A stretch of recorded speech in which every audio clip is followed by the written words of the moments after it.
You are what you eat. जैसा अन्न वैसा मन। सिस्टर, आपने एक बहुत इंपॉर्टेंट बात बोली थी, बिलीफ सिस्टम। कई लोगों का ये मानना है कि हमारे धर्म में है लिखा हुआ ये खाओ। हमारा धर्म तो ऑब्जेक्ट करता ही नहीं है, उल्टा हमको बोलता है कि ये खाइए। उसके बारे में क्या कहना है? हमने तो क्या कहना है, आज तो हमने सुन लिया ना। हमारे साथ जो मेहमान जिन्होंने आज खास हमें ये वीडियोस बनाकर भेजे, हम उनका कितना शुक्रिया करें कि बहुत सारी भ्रांतियाँ, बहुत सारी मान्यताओं को हमें सोचने पर मजबूर कर दिया कि हम अब कौन सा कारण देंगे, अब हम और कौन सा कारण दें मांसाहारी भोजन खाने के लिए। What reason should I give my self, क्योंकि शायद सारे रीज़न तो आज कवर हो चुके हैं।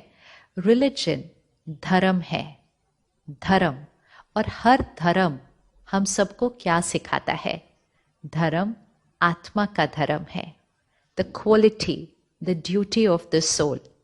हमारा धर्म क्या है? Just we have to pause 1 second and ask ourself, what is my quality, what is my duty? मुझ आत्मा का धर्म क्या है? तो अपने आप आंसर आएगा कि मेरा धर्म है शांति, मेरा धर्म है रिस्पेक्ट, मेरा धर्म है केयरिंग, शेयरिंग, कंपैशन, सद्भावना, सम्मान, ध्यान रखना। ये मेरा धर्म है।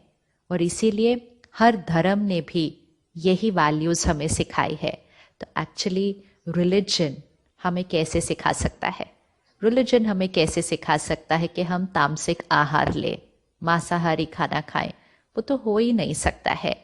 और आज तो बहुत ब्यूटीफुली हमें समझ भी आ गया कि वो नहीं है। So we need to understand, हमारा रिलीजन हमें कंपैशन सिखाता है, हमारा रिलीजन हमें सद्भावना सिखाता है, हमारा रिलीजन हमें किसी की हिंसा नहीं सिखा सकता, हमारा रिलीजन हमें ये नहीं सिखा सकता कि खुद का पेट भरने के लिए किसी और की हत्या की जाए। ये हमारा रिलीजन नहीं सिखा सकता है।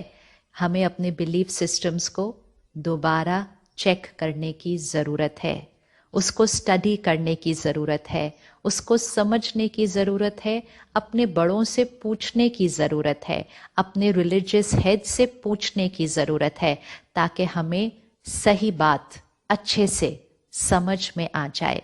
क्योंकि आज जो हम ये खाना खा रहे हैं वो सिर्फ हमारे शरीर पर नहीं, पूरी सृष्टि पर ही असर कर रहा है। वो भी आज हमने समझा कि सृष्टि पर, resources of the planet, right, पानी भी कम होता है, पानी भी कम होता है ना। और इसीलिए उन्होंने कितने अच्छे से हमें समझाया कि अगर हम सिर्फ इतना शिफ्ट कर लें अपने अंदर कि हम वेजिटेरियन डाइट पे शिफ्ट कर लें, तो हम कंट्रीब्यूट कर रहे हैं। We are making our contribution to save the planet. आज हम सब इस बात के लिए कंसर्न्ड हैं कि अपने पर्यावरण को कैसे संभालें, पोल्यूशन को कैसे ख़त्म करें, पानी को कैसे बचाएं।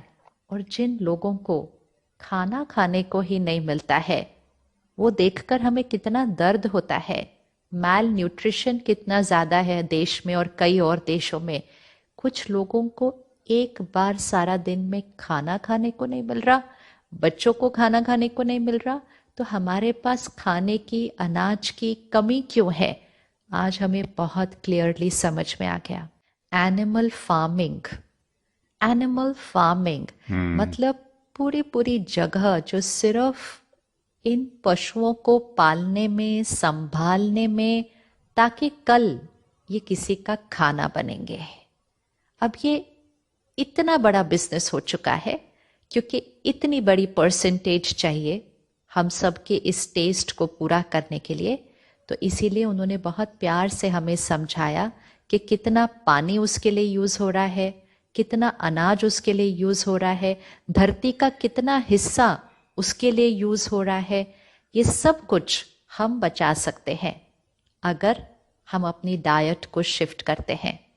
तो अपने मन के लिए, अपने शरीर के लिए, अपने पर्यावरण के लिए, ये पृथ्वी, ये सृष्टि हमारा घर है। अगर हम ये याद रखें कि हमारी अगली जनरेशन आपके बच्चे, उनके लिए हम कैसी सृष्टि बना रहे हैं जिसमें पानी नहीं है, जिसमें खाना नहीं है, जिसमें हवा दूषित है। ये ऐसा घर हम उनको बना के दे रहे हैं। हम सब तो बड़ी मेहनत करते हैं अपने बच्चों के लिए, सुंदर सुंदर घर बनाने के लिए। हम उनको जाने से पहले उनको प्रॉपर्टी दे के जाना चाहते हैं कि मेरे जाने के बाद मेरे बच्चों के पास ये घर होगा। हम एक क्या, हम तो दो दो तीन तीन घर बनाते हैं। ये घर मेरे बेटे को जाएगा, ये घर मेरी बेटी को जाएगा। हम ये सब मेहनत कर रहे हैं, लेकिन वो घर में वो तब आराम से रह पाएंगे अगर उनका सृष्टि रूपी घर, ये प्लैनेट, ये पृथ्वी सेफ है, सिक्योर है और हमारे पास सारे रिसोर्सेज भरपूर हैं। तो एक थॉट क्रिएट कीजिए कि मेरे मांसाहारी भोजन खाने के कारण कहीं किसी को पानी नहीं मिल रहा है, मेरे नॉनवेज खाने के कारण कहीं किसी को एक रोटी नहीं मिल रही है।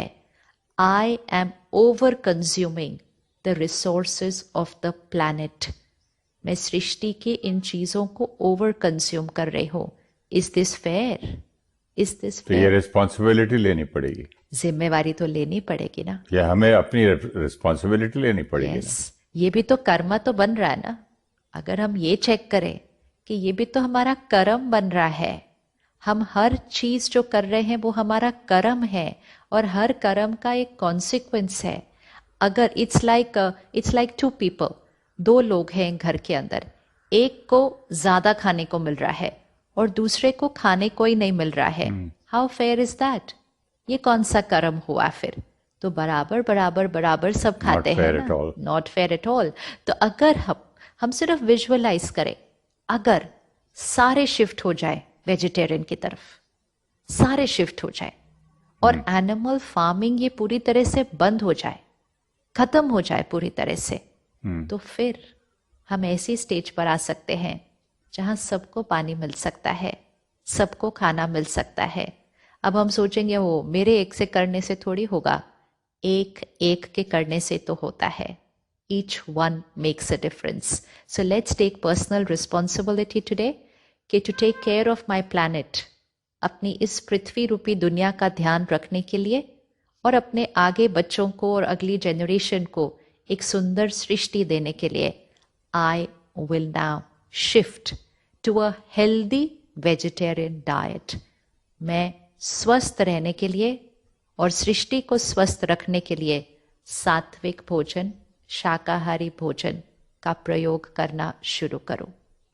सिस्टर, नॉन वेजिटेरियन खाने से हेल्थ अच्छी होती है के बारे में एक थॉट आया अभी कि मैं पढ़ रहा था कि जो ये बिजनेस करते हैं तो उस जानवर का फैट बढ़ाने के लिए, उसका वेट बढ़ाने के लिए गंदे गंदे इंजेक्शन और केमिकल ऐसे डेंजरस उनको देते हैं कि जो काट के जो टुकड़े और जो कचरा फेंकते हैं ना जानवर का, वो बर्ड्स खा के मर रहे हैं, वो जानवर खा के मर रहे हैं। तो फिर इमेजिन करिए हमारी अंदर क्या क्या होता होगा। आप कह रही थी ना अभी कि जाते जाते प्रॉपर्टी छोड़ के जाना है, तो हम क्या जीन्स दे के जा रहे हैं बच्चों को, क्या हेल्थ दे के जा रहे हैं। तो इसलिए